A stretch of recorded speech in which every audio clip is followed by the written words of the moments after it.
Continuing with reports from the Dubois County 4-H Fair, this is WJTS in.form. I'm your host, Bill Potter. Thanks for joining us. We are in the Clover Pavilion, as the weather sometimes has been good at the fair, sometimes has been bad at the fair, but that is typical of Fair Week all across Indiana.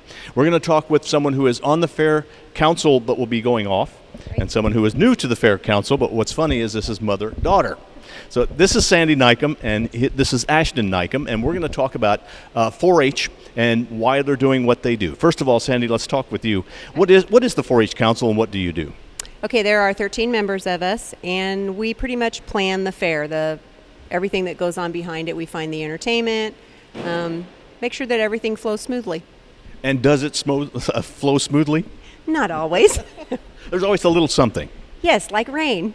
Yeah. And what can you do but just make the best of it in this case, or the heat? Just people should be aware before they come out to the fair what it's going to be like. Right. We adjust where we put our performers. The concert's been moved to the community center. Our free stage acts are being moved underneath the tent, so it's just logistics. Does anything ever get canceled? Like if the horse and pony arena is way too wet, do you say, okay, we just can't do it this year, or you do it later on? The animals try to do theirs later on. Events that are in the grandstand arena, obviously you can't do anything down there. Sometimes they're completely canceled. Now, who decides what exhibits or what animals are allowed at the fair? Is that a Purdue Extension thing, or is that per county? Most of it is Purdue Extension. They have a list of all the projects that kids can take, and they kind of pick out of that book. And the 4-H Council just kind of keeps it running for the 4-H kids? Right. We just kind of keep everything put together and hope it all works out. Why do you do what you do? Because I've been on a fair board before, and I know it's tough, and sometimes it's a thankless job, but why do you do what you do? I just like being around the kids. It's a lot of fun to see them work with their animals, to see the projects that they work on, and it's just a lot of fun. Why did you get on the 4-H Council? Why did you say, okay, I'm going to step forward and do this from the 4-H Council? The kids have been in 4-H all along and just kind of giving back. My husband was on it for 6 years, and on his 6th year, he said, "Hey, take my spot." I said, "Okay." Then what do you do at the what's your job on the 4-H Council? Right now, Entertainment Committee and the Queen Committee. So you run the Queen contest, and then you also decide what the entertainment is, and if somebody would like to do that, they should contact the fair board? A lot of our requests come through our Facebook page. Okay. And then we have an entertainment committee of about 6 or 7 of us, and we just sit down in January and say, okay, this is what we want to do and where we want to put them, and that's kind of how that all comes about. Okay, favorite memory of a fair, and it could be back to when your kids were in. Oh, the favorite is the kids showing cattle. Why was that? Just fun to see them? Oh, it's fun. And all these shows are free. You come to the fairgrounds, there's no charge to park, and then you just walk around. The only thing you got to really pay for is food, or if you're going to play a game, or if you're going to ride a ride. Okay.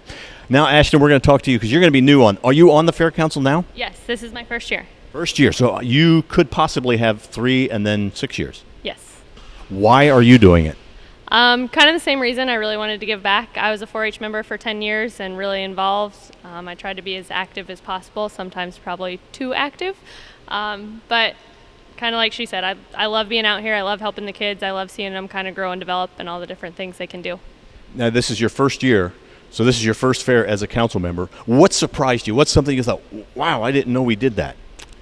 I mean, it's really just to be able to see all of the planning that actually goes into it and how long that takes. I mean, we start the planning pretty well as soon as this fair's over. And it's also just the ability to kind of roll with the punches. You know, the people will come tonight and not know maybe the planning that went into moving the concert or moving the acts to the tent, but there's a lot of behind the scenes. And what is, when you were in 4-H, your favorite thing? Showing the animals. I loved being in the barn. You know, we got here at 7 in the morning to get the cattle in and feed, and I don't think I left until Mom and Dad made me leave. So that was my favorite part. Now we're going to find out from Sandy, what's a typical day for a 4-H council member at the fair? At the fair, most of us, some of us get here early in the morning. Most of us usually show up 10, 11 o'clock.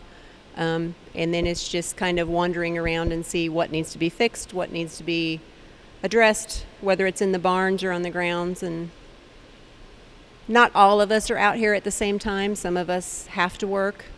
They get out here after work and they take care of more of the grandstand type items. So And then Ashton, you just wander around. Ashton, what did you find that you do on your first typical day? The first year, kind of what I've been told is you just float. You see kind of how things are done, what needs done what days, what needs prepared for certain activities.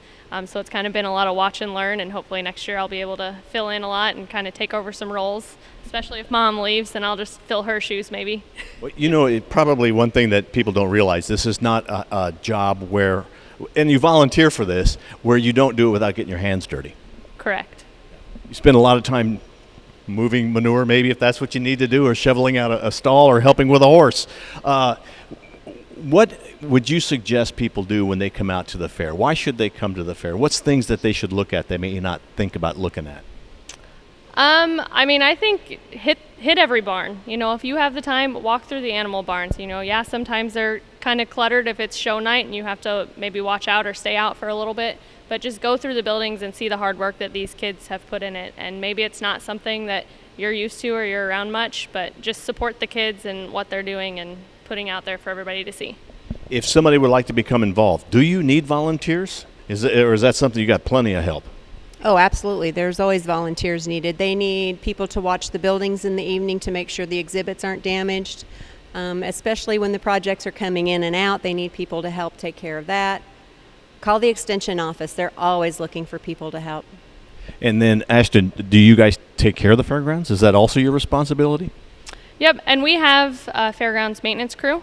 So they're always hands-on and kind of on deck, ready for us to call. But that's part of our duties too, is making sure that everything's working. If something's not and we get a call in, you know, figuring out who needs to take care of it and getting things back working properly as fast as possible.